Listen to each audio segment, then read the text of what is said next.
Bigfoot saved her only friend from the cliff. The ending shocked everyone. The wind howled through the old pines, carrying with it the damp scent of last night's rain. On the slick mountain ledge, Ruth slipped. Her body crashed hard, her knee striking the earth, and she managed only to seize a small root jutting out from the cliffside. Her frail hand clutched tight. Fingers split, nails torn, blood seeping as she dangled above the abyss.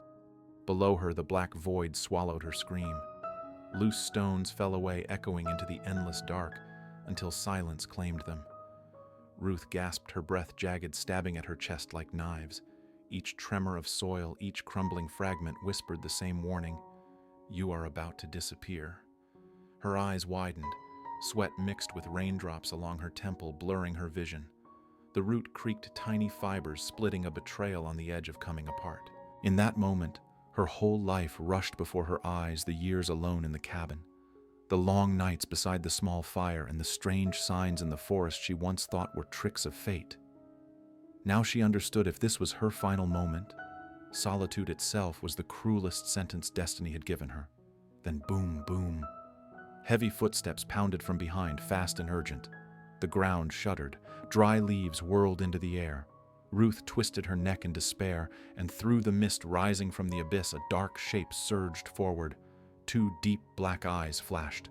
A massive shoulder carved itself into the fog. A giant hand reached down, breaking through the air above her. This time there was no silent watching from the distance. Bigfoot let out a low, rumbling cry, half a call, half a command that shook the very air. In that instant, Ruth felt the truth. This was no monster from legend. This was her only friend, her silent guardian through all those long years. Her trembling hand released the breaking root. With a cry, she cast her entire life into one final trust and seized the giant hand. An overwhelming strength pulled her upward, like the force of the mountains themselves rising to save her. The root snapped free, rocks and soil crashing down, but Ruth's body was dragged back towards solid ground, scraped, bleeding, but moving closer to life. And in that moment, she knew if she survived, it was no miracle. It was the price of silence repaid in loyalty, the proof that even in the darkness, she had never been truly alone. How did Ruth come to such a moment on the cliff's edge? The story begins many years earlier. Before we go on, tell us the city you're watching from, and don't forget to rate this story from 0 to 10. Before that life or death moment on the precipice, Ruth was simply a woman in her 50s, living quietly in the deep woods of Canada. Her old wooden cabin stood hidden among towering pines, far from any road, far from any person. Here winters buried the roof in snow, and summer rains fell heavy on the sagging porch. Ruth had no neighbors, no family to visit. Years passed without sharing a single supper with another soul. Most would call it loneliness. For Ruth, it was survival. She split her own wood-carried water from the clear stream, hunted or planted what she needed to live. In the forest's silence, she learned to live with the darkness, with the wind howling across the ridges, with the emptiness that crept in when the stove's fire burned low. Ruth believed she was entirely alone, but she never knew all those years a pair of eyes had been watching, quietly, patiently, as if destiny itself had placed them there. Part 1. Signs in the Forest. The Canadian wilderness stretched endlessly, winters draped in heavy snow, summers softened by green moss at the base of towering trees. Ruth had lived here for years, believing she knew every trail, every stream, every branch along the way. Yet strange things began to appear. One morning along the familiar path to the creek, Ruth stopped short. Before her was a branch broken clean across, higher than her head, too high for the wind to snap, too precise to be the work of an animal. She looked up, a chill brushing the back of her neck, as though unseen eyes were watching from afar. Days later, returning to her cabin, she found a neat stack of stones arranged carefully on the porch. Not scattered as if fallen by chance, but built with intention, each rock balanced upon the other. Ruth sat down, touched the cold, damp surface, and felt her heartbeat quicken. Who could have done this in a place she believed no one else ever came? Then, one quiet afternoon, as pale sunlight filtered through the leaves, she discovered a pile of fresh, ripe berries placed neatly on a stump near the forest's edge. Too new, too perfect to be random. No footprints, no message, only the silence of the trees around her. Ruth lifted the berries, stunned, realizing they resembled a gift. From that moment, fear and curiosity mingled within her. At first, she wondered if it was a trick of nature or the work of some clever animal. But in the long nights as Ruth sat by her fire, she heard sounds unlike any creature she had ever known. Heavy footsteps echoed in the distance, strong enough to make the earth tremble underfoot. A thick branch snapped in the dark, sending her heart racing as she turned only to find nothing but shadows. And then, for just a fleeting instant, she saw it, a massive figure slipping quickly behind the trees. Too large to be a man, too upright to be a beast. Her heart pounded, her hands trembling around the handle of her axe. Yet strangely, she did not feel threatened. Instead, when her eyes caught the faint gleam of its gaze, Ruth sensed something else: watchfulness, caution, and a patient silence. Day after day, the signs continued. Ruth began to understand there was an unseen presence moving alongside her, quiet but undeniable, not intruding, not destroying, but reminding her of one simple truth: she had never truly been alone. And within her a faint thought stirred. Sometimes protection does not come with words or visible hands, but in the silent shadow standing just behind us day after day. From these signs, a bond had been planted, an invisible thread, preparing for a friendship unlike any Ruth had ever known. Part 2. Silent Exchanges.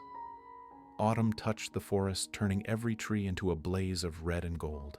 Ruth carried on with her quiet, repeating days, chopping wood, tending the fire, patching the leaking roof, then sitting silently on the cabin porch as the sun sank behind the distant mountains. But one morning, as she opened the door, she stopped. Right there on the damp wooden step lay a sprig of bright red berries placed neatly as though waiting for her. No footprints, no sign of disturbance, only silence wrapping the cabin. Ruth lifted the berries, her eyes trembling. Who could have left them here? The cabin sat deep in the forest, far from any trail, far even from the rare hunter. Could it be him? The giant shadow she had once glimpsed. Fear flickered for a moment, but quickly gave way to something warmer. For in truth, she had not received a gift from anyone in many years. That night, by the crackling fire, Ruth pondered for a long time. The next morning, she took a small piece of leftover bread, wrapped it in a leaf, and placed it on a pine stump at the forest's edge. A small gesture, but one filled with quiet expectation. When she returned the next day, the bread was gone. In its place lay a dried fish, placed neatly untouched by wild animals. Ruth stood still, her heart pounding, her hands trembling as she picked it up. This was no accident. This was an invisible conversation.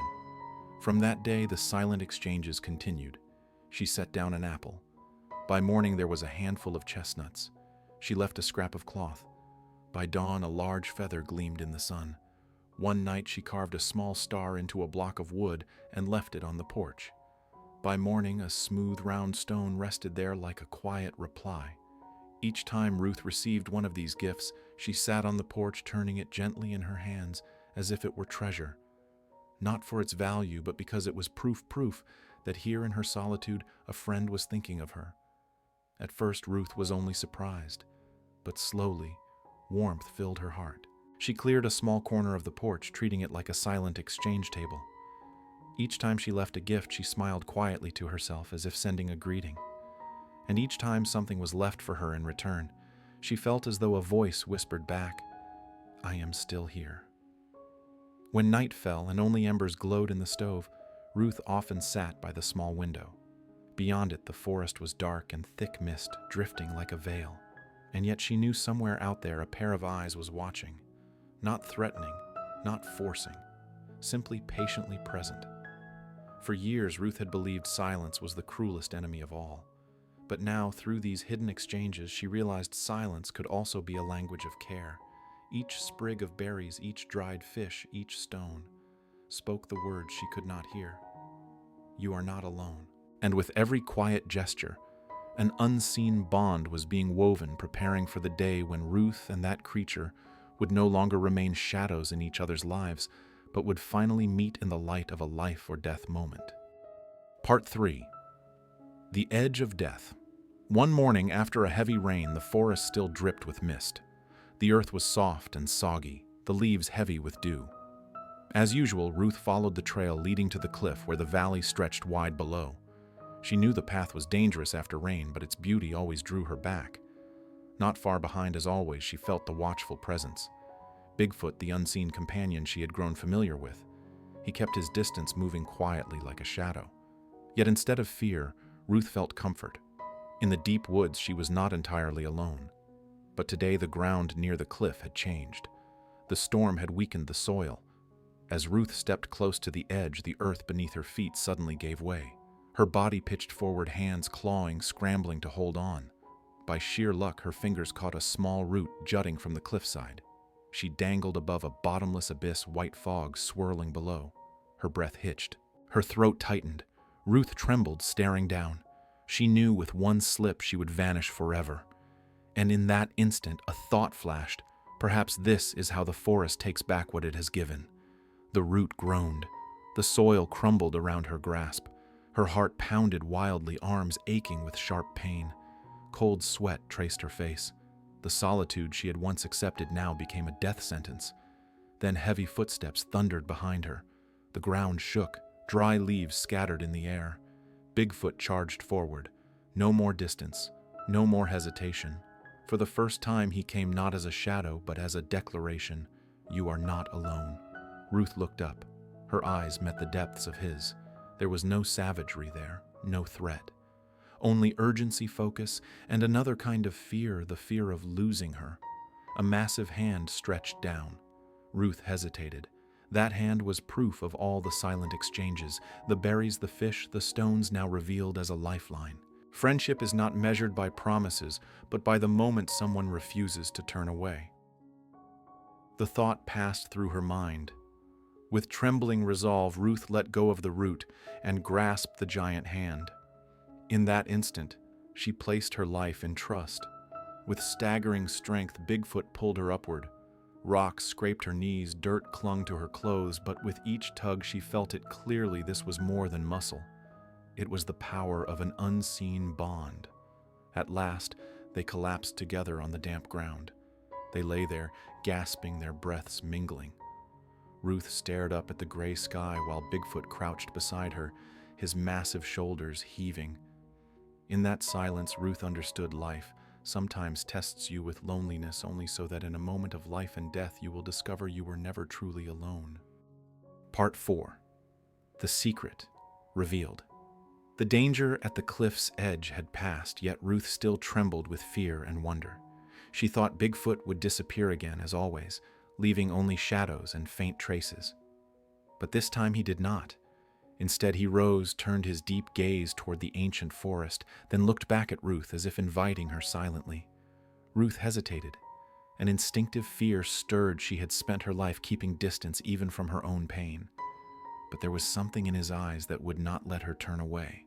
It was not the gaze of a wild beast, but of one who had chosen to trust, as if to say, "If you trust me, walk on." Drawing a deep breath, Ruth stood, her scraped knees still burning, and slowly followed. Bigfoot's heavy steps pressed into the wet ground, steady, yet unhurried, as though he slowed himself so she would not fall behind. They walked deeper into the forest, where towering trees closed overhead, letting through only thin shafts of light. The air was thick with the scent of moss, and every small sound rang clear, giving weight to the sacredness of their path. At last, the forest opened into a clearing so still that Ruth felt even nature was holding its breath. Before her lay a hidden refuge, the base of a colossal tree wide enough that 3 people could not encircle it, its roots polished smooth by years of use as a resting place. Nearby, scattered animal bones, the remnants of long-ago meals, and within the hollow trunk a space large enough for the massive creature to curl in during stormy nights. Ruth stood frozen. This was no accident. This was Bigfoot's home, a secret world no human had ever seen. Her heart pounded with a single thought. He has brought me to the innermost place of his life. Bigfoot sat on a great stone, his breath steady now, his gaze calm upon her. He did not move. He did not threaten. He simply watched. And in that gaze, Ruth understood trust is not measured by words, but by the moment someone lets you step into the place they guard from the world. Hot tears filled her eyes. All these years she believed she was merely a bystander, an accidental witness to a distant legend. But this moment changed everything. She had not chosen Bigfoot. Bigfoot had chosen her. And that choice, wordless yet undeniable, shone brighter than any vow. In the deep silence of the forest, Ruth felt the loneliness that had surrounded her for so long dissolve like morning mist. In the place others called desolate, she had found a bond, fragile yet enduring, strange yet familiar. And she knew once this secret door had been opened, she would never again stand outside. Part 5. Farewell in the Shadows. Evening descended. Faint light filtered through the treetops, painting the forest in drifting shades of ash gray. Ruth still sat in the sacred clearing Bigfoot had revealed to her. Every sense of hers remained alert, as though she feared missing a single detail, each root, each hollow stone, each trace of life belonging to a legendary being. Slowly, Bigfoot rose to his full height, his towering form filling the small glade. Ruth looked up, her heart tightening not from fear but from a swelling ache she could hardly name. She thought perhaps this would be the moment he turned away, melting into the night as in all the years before. But instead, he moved closer. Ruth nearly forgot to breathe. Then the massive hand, rough yet unbelievably gentle, came to rest upon her shoulder. There was no weight pressing down, no threat at all. Only warmth spreading through her like quiet words. You are not alone. You never have been. Tears welled in Ruth's eyes. She understood that touch was a promise without speech. He had watched over her, protected her, and would continue to do so. In her heart, the message rang louder than words: true friendship does not shout. It is written in presence and action, in the courage to step forward when the other is falling. Bigfoot kept his hand there for several breaths, then slowly withdrew. He turned toward the forest. His figure stood tall, silent, yet Ruth felt the tide of emotion rising within herself. She longed to call him back, to hold on to this moment. But she knew between them there was a silent law: some connections are not meant to be kept, only to be cherished. Before stepping into the darkness, Bigfoot paused, turning slightly, casting one final look back at her. It was not the gaze of a beast, nor of a phantom from legend. It was the gaze of a friend, of one who had chosen to place trust in her. Ruth stood still, her heart tightening. She knew this was farewell, but also a promise. He would not walk beside her in the light, but somewhere in the shadows he would always be there watching. And it was that belief that would light her way through the long days of solitude. As the last light faded behind the trees, Ruth smiled through her tears. She understood now some bonds are not meant to be held, yet they stay with us forever. And sometimes the dark is no longer frightening once you know someone stands within it, guarding you in eternal silence. Night settled deep upon the forest, cold and vast. In the cabin, the fire snapped and crackled, casting unsteady light across the old wooden walls. Ruth sat quietly by the window, eyes turned outward into the endless dark. But this time, the darkness no longer threatened her. Within her heart, a truth had become clear: she was not alone. Bigfoot may have slipped back into the forest, but he remained not in sight, but in silent presence, in the breath of the wind, in the snap of a branch, far off in the peace she felt each time she stepped onto the porch. All her life, Ruth had thought silence was a sentence, a punishment handed down by fate. But now she knew within that silence she had found a friendship greater than any vow. Silence was not emptiness, but proof of a love that endures quietly unseen. She closed her eyes, letting the cold wind seep through the cracks. And in that fragile moment, she heard it echo within her heart: "You are never alone." The story closes in peace. Beyond the walls, the forest lay in darkness, but Ruth knew among the endless trees, a faithful friend still watched over her, silent as a hidden star behind the clouds. If you believe in the miracle of kindness, share this story. And don't forget to subscribe to hear the next one.